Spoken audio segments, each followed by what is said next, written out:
Bueno, buenos días. Mi nombre es Cristina Gutiérrez. Gracias por invitarme, gracias por estar aquí y gracias por escucharnos. Em, bueno, definitivamente, bueno, yo trabajo en KPMG, es una empresa de consultoría de las cuatro grandes y a mí, bueno, me parece una pregunta muy interesante cuando yo entré, de hecho, este año cumplo 10 años, cuando yo entré, y sigue siendo realmente, es un reto. Creo que uno de los temas de las barreras más interesantes es poder tener una mujer a quien modelar o un modelo de mujer de liderazgo que uno está buscando. Cuando yo entré, todos los socios eran hombres, todos los directores eran hombres y la mayoría de los gerentes eran hombres, ¿verdad? Entonces, hacia donde uno veía por todo lado eran hombres y además, bueno, esto yo no sé si todavía sigue así, pero recuerdo cuando yo entré, había un código vestimenta. Uno podía azul, negro, café, ¿verdad? Era como, y además decían más o menos la vestimenta recomendada. Entonces, desde que yo entré, al final me encantaba vestirme de rosado, de verde fosforescente, ¿verdad? Como, porque yo no sé si todos se daban cuenta que cuando entrábamos a una sala, aparte que todos eran hombres, todos andaban de azul. Siempre, bueno, el logo es azul y además todos andan de azul siempre. Y yo decía, estos señores se dan cuenta que todos tienen el mismo pensamiento, que todos se ven igual, ¿verdad? Que todos van como en la misma línea. Tal vez en cosas pequeñas, yo me encantaba ir como de rosado simplemente por decir, hay alguien diferente en la sala, ¿verdad? Entonces yo creo que uno de los retos para mí específicamente fue, para todo lado que veíamos eran hombres y también la gran pregunta era si había una carrera profesional, ¿verdad? Si el crecimiento iba a poder ser, porque al final sí había mujeres, obviamente, pero la pregunta era si iba a ser posible hacer una carrera profesional en temas de liderazgo. Tu segunda pregunta era cómo lo superamos. Bueno, al final sigue siendo un reto. Yo creo que sigue siendo un reto, pero definitivamente lo que tomaría es las redes de apoyo y la mentoría. Tener conversaciones con otras mujeres que ya hayan pasado por ahí, tener conversaciones, por ejemplo, de herramientas, em, habilidades de gestión, comunicación asertiva, negociación, pensamiento crítico, pensamiento estratégico, ¿verdad? Que alguien se siente con uno a decirle cuál es tu marca personal, por ejemplo, que ahora estaban hablando, o sea, ¿qué es mi marca personal? ¿Cuál es mi agenda personal, ¿verdad? Porque no, nosotros no nos enseñaron a tener una agenda personal, estamos para trabajarle a la otra persona, digamos, o cuando entramos y apoyar a los demás líderes, pero la pregunta es, ¿puedo apoyar a otros líderes? Por supuesto, pero ¿cuál es mi agenda personal en cada reunión? ¿A dónde quiero ir? ¿A dónde me quiero posicionar? ¿Cómo lo quiero hablar? Eh, Esto creo que fue una de las cosas y eso lo aprendí sentándonos en conversaciones tenga una comunicación asertiva, ¿verdad? Seguramente cuando yo decía, me voy a ir de rosado para que los señores entiendan que hay alguien que piensa diferente, tal vez no había comunicación asertiva, ¿verdad? Era un mensaje que yo quería dar, pero no había una comunicación como tal. Entonces, aquí la importancia es que los mensajes de mi agenda personal también tengo que aprender a comunicarlos asertivamente. Bueno, buen día a todos. Yo estoy en Holcim hace 4 años.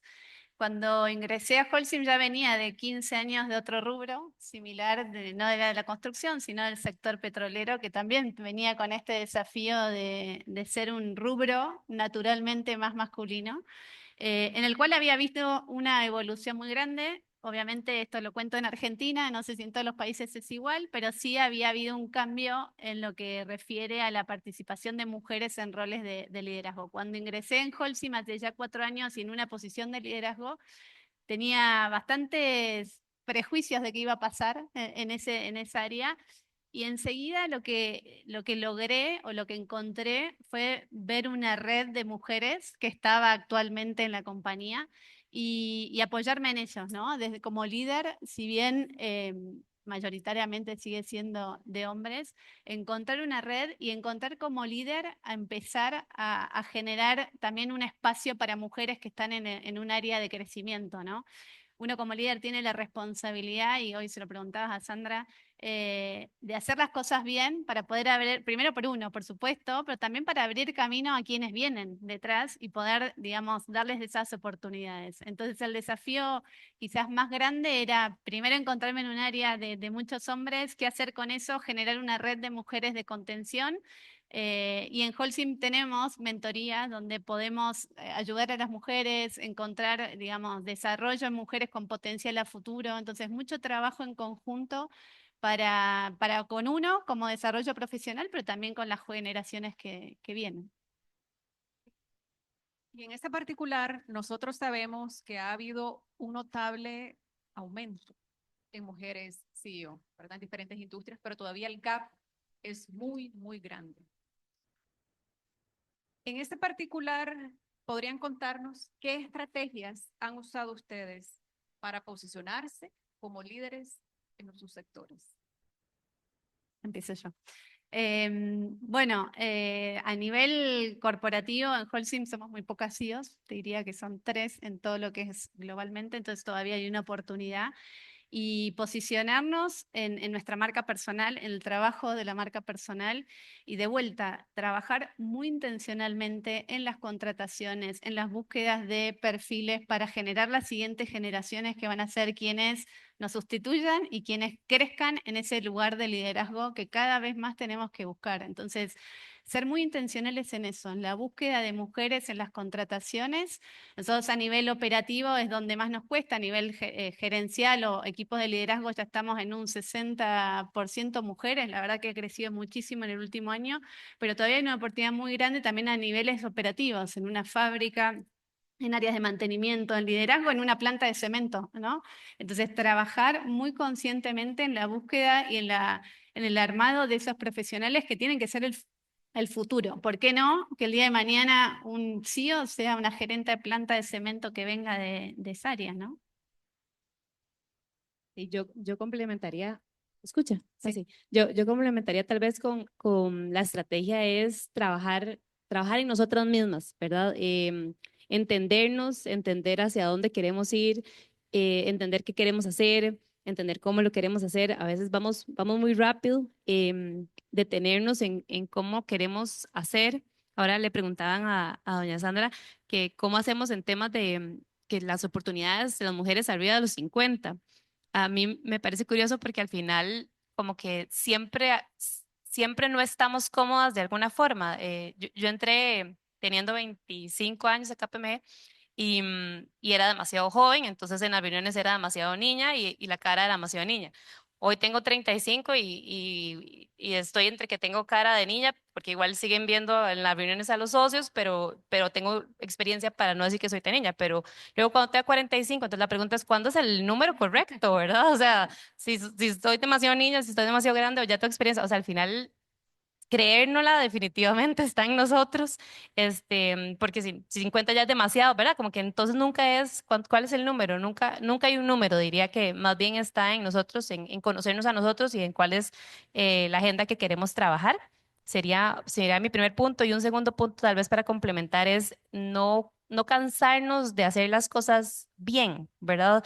En mi caso, tal vez les comparto un poquito, a veces es un poco cansado tener que estar como repitiendo y recordando las cosas que para tal vez para nosotras es obvio, ¿verdad? Como el reto de hacer, y Sandra lo mencionaba, hacer el doble, recibir la mitad, etcétera, pero no cansarnos en que todas estas cosas que estamos haciendo abren puertas, ¿verdad? Entonces no nos olvidemos de eso. em, y seguir abriendo puertas, aunque a veces es cansado y a veces uno tiene que explicar lo mismo y a veces uno dice, pero ya yo dije esto, ¿por qué tengo que volver a repetirlo? ¿O por qué tengo que luchar por este punto otra vez? No dejemos de hacerlo porque definitivamente hace una diferencia para nosotras y para lo que viene. Todo esto que ustedes han venido haciendo en la organización, todas estas iniciativas, este poder propio que ustedes tienen, ¿verdad?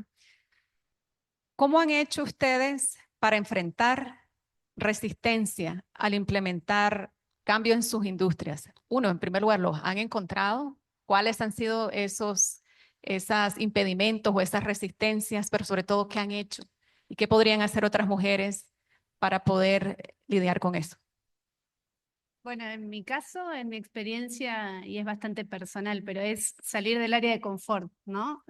Oportunidades se presentan, pero también uno las tiene que tomar, se tiene que animar, que creo que también lo decía Sandra en su conversación, a desafiarse, porque digamos, salir del área de confort y realmente dar un salto, bueno, me habrán notado mi tonada, soy argentina, y realmente mudarme de país, mover a la familia, no son situaciones a veces fáciles, son un extra, digamos, en este balance, en la apuesta que uno puede hacer a una posición profesional, pero sin duda es animarse primero y no estar tan cómodo, sino esa incomodidad hace que uno saque las mejores competencias que uno tiene.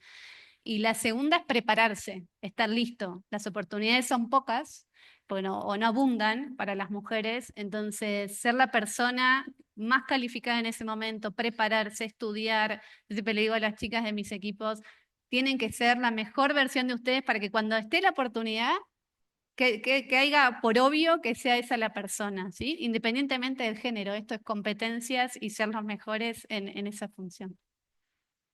Sí, tal vez yo complementaría también con la parte de tomar esas decisiones y creérnosla. Muchas veces somos las personas que están haciendo todo el trabajo. Yo les voy a contar un poquito aquí experiencias, pero de una vez me acuerdo de una llamada en una reunión en un banco y fuimos, bueno, era la única mujer en la sesión y solo le hablaban a los hombres. Eso fue hace unos años, entonces yo era la que estaba haciendo el trabajo y la que se sabía los requerimientos y los temas, ¿verdad? El detalle. Y yo presenté y hacía toda la presentación, pero cuando llegaban a las preguntas y a las tomas de decisiones y qué vamos a hacer después, le preguntaban a los hombres, ¿verdad? De las sesiones. Y yo, tal vez en la ingenuidad, yo decía, pero no entiendo, ¿por qué si yo soy la que está haciendo el proyecto, por qué le están preguntando a ellos? Ellos no saben, ¿verdad? Cuántos requerimientos hacen falta y demás. Entonces, bueno, salimos de la sesión y yo estaba tan molesta y es parte tal vez del aprendizaje de no enojarse, el que se enoja pierde, pero yo estaba tan molesta que yo dije, yo no vuelvo a ir a esa reunión. O sea, si no me van a hablar a mí, ¿di para qué voy a ir? Em, y entonces, ¿verdad? Todos los de mi jefe se quedaron viendo como, pero, o sea, no es opcional, o sea, hay que ir. Y yo, no, sí, si yo voy y hago la presentación, y no me están preguntando a mí y yo soy la que está trabajando y si ustedes pueden ir a presentarlo, vayan, preséntenlo ustedes. O sea, no, si no soy necesaria en la reunión. Y eso hizo que al final, entonces, en la siguiente reunión, por ejemplo, mi jefe no fue del todo, o no me recuerdo si no fue, porque esto ha pasado varias veces, o presentó y dijo, bueno, bienvenidos, pero él no habló o no respondió, o nos hacían preguntas y nos decía, bueno, Cristina va a responder, etcétera. Entonces, ¿verdad? Como que al final también darse su lugar, tal vez no de esa forma porque estaba un poquillo más joven y creo que no fue la forma de decirlo, pero creo que el mensaje era cómo hago mi espacio, ¿verdad? Cómo hago el espacio porque al final estamos muy acostumbradas a quedarnos calladas y decir que es obvio que el que va a responder es el socio o la persona que está de CEO y demás.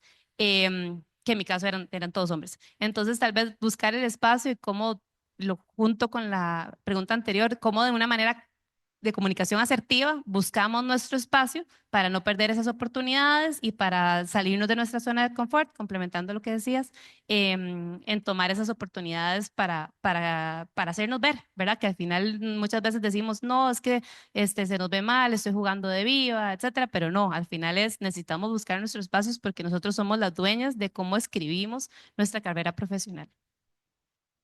Y en esa escritura de carrera profesional hay muchas mujeres, adolescentes, niñas que todavía están tratando de descubrir incluso qué estudio, para qué voy a ser buena o en qué voy a traer mi mejor talento.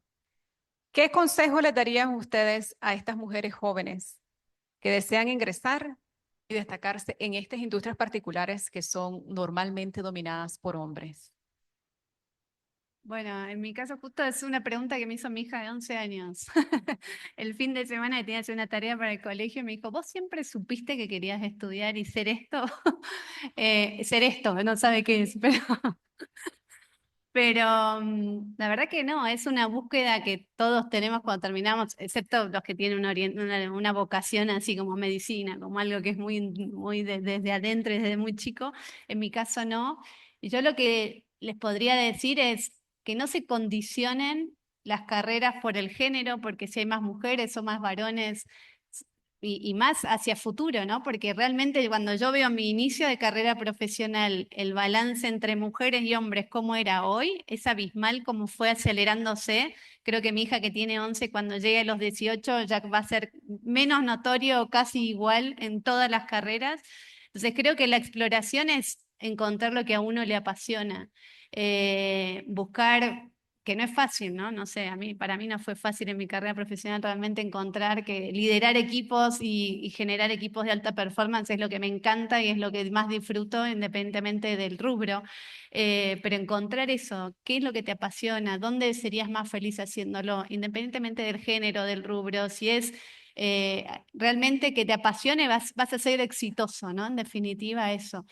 Y la verdad que yo invito mucho, tengo otro hijo adolescente de 15 años, invito a compañeros de ellos a la oficina muchas veces a hablar con áreas distintas para encontrar esa vocación. Creo que hablar con gente que está en el rubro o que tiene determinadas funciones te puede permitir que alguien te cuente de qué trata, ¿no? Y abrir un poco la cabeza y el espectro de oportunidades que tenés para elegir. No es infalible, uno crece y más a esa edad donde uno no tiene muy claro qué quiere hacer, pero sí contar con la mayor información posible para la elección. Sí, yo complementaría tal vez en el tema de qué nos hace feliz. Yo no estoy tan segura cuando yo empecé a estudiar o a escoger la carrera, me preguntaron qué me hace feliz. Em, de hecho, bueno, yo empecé estudiando administración. Yo en realidad quería estudiar psicología. Entonces, estudié administración el primer año y el segundo año empecé a llevar las dos carreras. Y al final me gradué de las dos carreras, pero yo todavía me quedé de una generación donde mi abuelita decía que yo estudiaba administración y economía. Y yo, no, Ita, psicología. Y ella, sí, economía. O sea, ok, ya entendí que no era que no estaba entendiendo, era porque, ¿verdad? Eso era lo que había que estudiar. Entonces, definitivamente, hacer feliz, escuchar testimonios de qué hacen las empresas, pero definitivamente entender qué nos llena. Eso lo pongo obviamente para quién escoge la carrera, pero para nosotras mismas, ¿verdad? A dónde queremos estar y si también eventualmente estudiamos, no sé, ¿verdad? Alguna carrera donde hoy no nos vemos, también a dónde están más mis habilidades, pero pasan también por entender quién soy yo, conocerme, cuál es mi agenda personal, a dónde quiero estar y cómo puedo entonces también modificar o conocer nuevas herramientas, competencias que me permiten estar donde lo disfruto. Algo que tal vez he aprendido mucho es el trabajo también tenemos que disfrutarlo. A mí me gusta mucho trabajar y creo que al final es una bendición, pero también, ¿verdad? Es mi propia reto porque ¿cómo paro? ¿Cómo me detengo?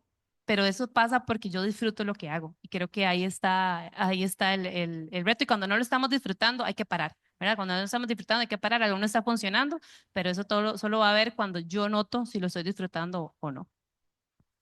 Genial. Hablemos de futuro. ¿Cómo ven en el futuro la participación femenina en su sector?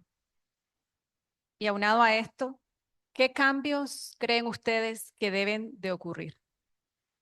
Bueno, en el ámbito de la construcción, como les contaba, bueno, en Holcim hay un porcentaje mayor en el nivel jerárquico, ya en tanto liderazgo como en el comité ejecutivo de mujeres, pero todavía nos queda mucho por hacer en la parte operativa. Tenemos la parte de mantenimiento, la parte de plantas, donde necesitamos invocar a más mujeres. Ahí lo que tenemos que trabajar mucho es con universidades, con escuelas, como recién decías, para que las nuevas generaciones las generaciones mujeres sean fruto, digamos, para crear talento en esas áreas. Lo estamos haciendo, todavía nos queda un gran camino en línea con eso. Y más que nada la parte joven, ¿no? Ahí creo que hay una oportunidad importante. Por otro lado, trabajar en la parte de mentorías, tanto a nivel local como a nivel regional, trabajamos con mujeres de otras de la misma compañía en otros países, que tenemos la oportunidad de ser una compañía global. Entonces te permite transmitir esto del cambio cultural, que quizás otros países están más atrasados que Costa Rica a nivel liderazgo, y poder tener oportunidades también de generar más mujeres en posiciones de liderazgo en otros países. Sí, yo incluiría políticas, prácticas, procedimientos, formalizar y sensibilizar.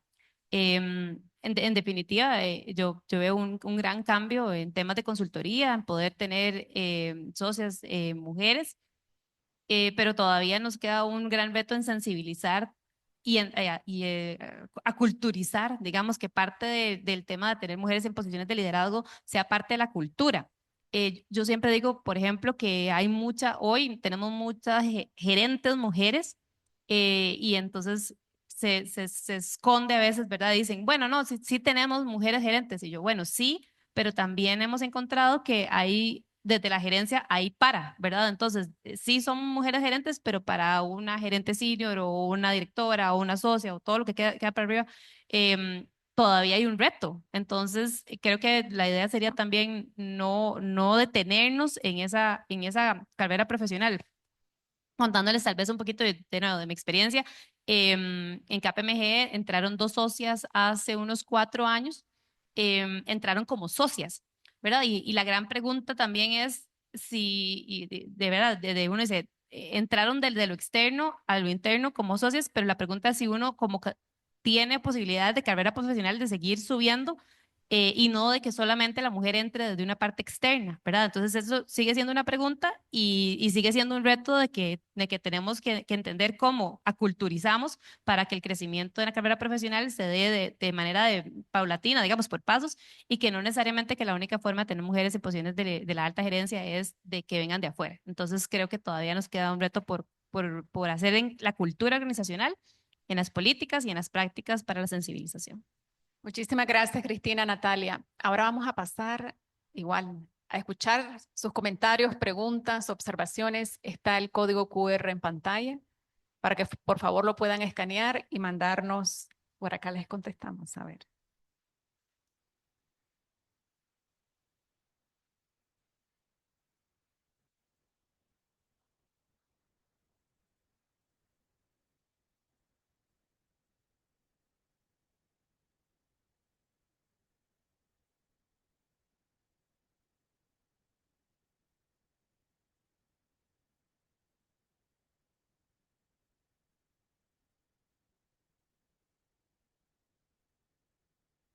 Mientras vienen las preguntas, me encantaría tal vez escuchar de parte de ustedes un mensaje final, un mensaje inspirador que quisieran dejarnos esta mañana.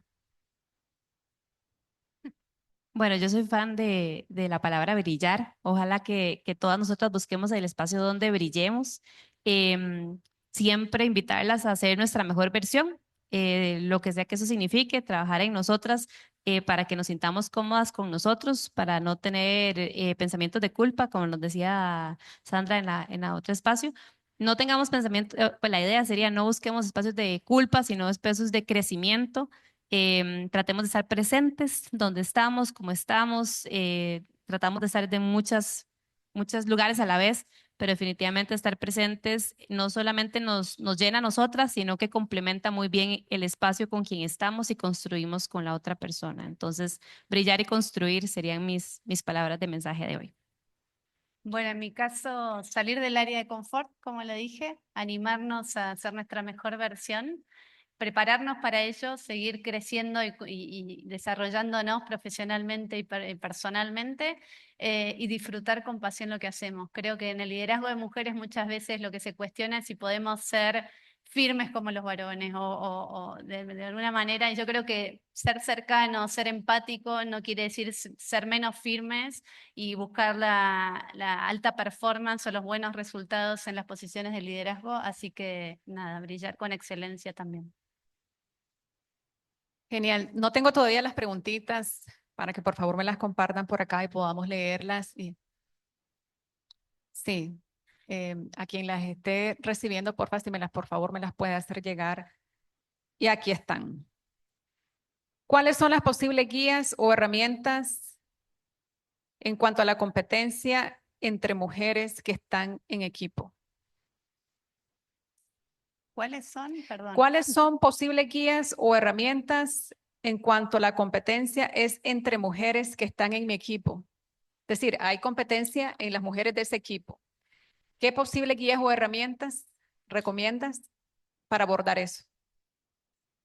Dale, dale. Yo iba a hablar de la autenticidad. Tal vez el hecho de que yo creo que la competencia sana es sana, está bien, ¿verdad? Entre hombres, entre mujeres, todos competimos y nos hace mejor personas.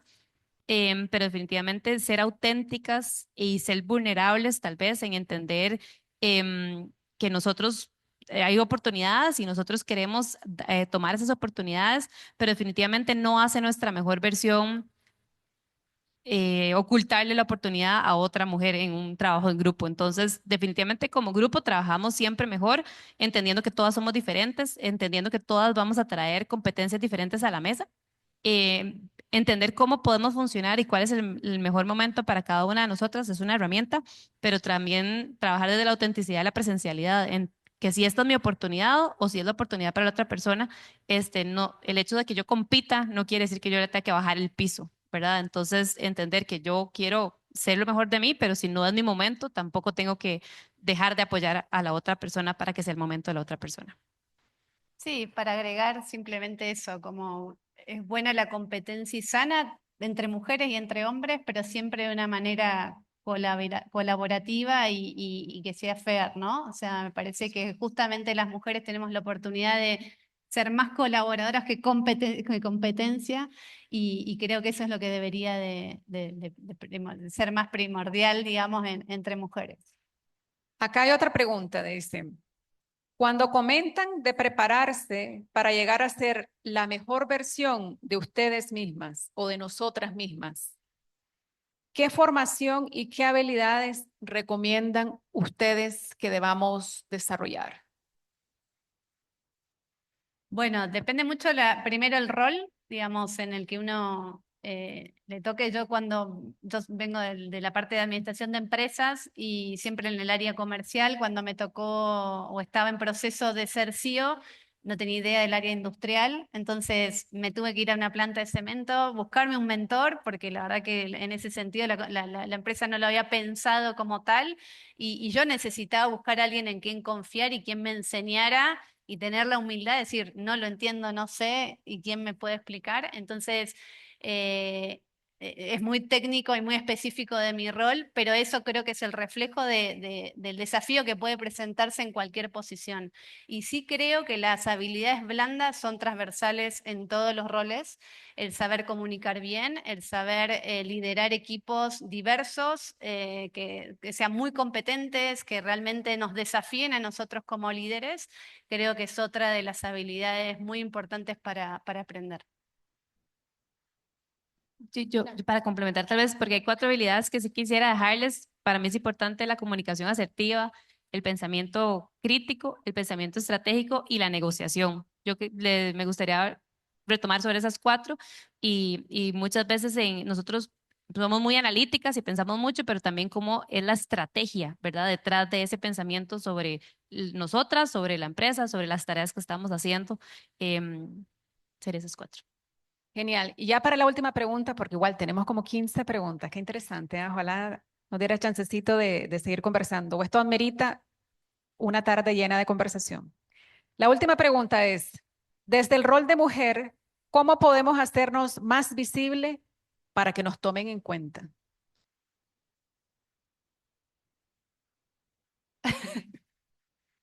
Qué buena.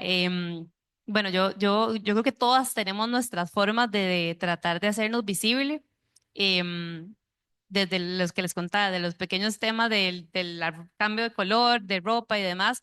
El tema es dónde nosotros queremos ser visible y de qué forma nos queremos presentar. Definitivamente yo creo que al final escoger las posiciones, los momentos, las reuniones, las personas con las que vamos a hablar o establecer una conexión, yo iría por dónde quiero conectar. Creo que conectar en el liderazgo es importante y escoger los espacios donde quiero conectar y de qué forma quiero que me vean, que es parte de la agenda personal que les estaba hablando desde el principio, es lo más relevante. ¿Cuál es mi agenda? ¿Cuál es el mensaje? ¿Dónde quiero dar el mensaje? Y cómo quiero que me vean. Bueno, y solo para agregar a eso, los equipos para mí hablan por uno. Entonces, observar los equipos que nosotros lideramos es parte de contar la historia de la marca personal que uno quiere dejar, ¿no? Cuando uno mira los equipos de trabajo directos que tenemos, lo exitosos que sean ellos, los buenos que sean ellos, va a ser el reflejo del trabajo que uno está haciendo y es ahí donde más se invierte tiempo y calidad profesional. Muchísimas gracias, Cristina, Natalia. Un placer conversar con ustedes, compartir sus vivencias, anécdotas. Mucho que aprender, mucho que llevarse y ahora seguimos. Gracias. Muchas gracias.